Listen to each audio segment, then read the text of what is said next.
શું કિચનમાં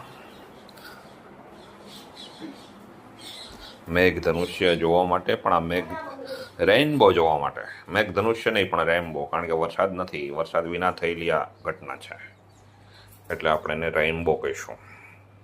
છે ને રસોડામાં કઈ રીતે બન્યું એ તો સાયન્સના અધ્યાપકો ખબર પડશે, કેમ કે આમાં કંઈ વચ્ચે કોઈ એવી અહીંયા એવી કંઈ વસ્તુ આવી નથી કે જેના લીધે કદાચ મને લાગે છે કે આ જે પાણી છે ને આ બોટલમાં એમાંથી સૂર્યના કિરણો આવ્યા હશે અને એના લીધે એનું રિફ્લેક્શન થઈ અને અહીંયા આ બન્યું હશે.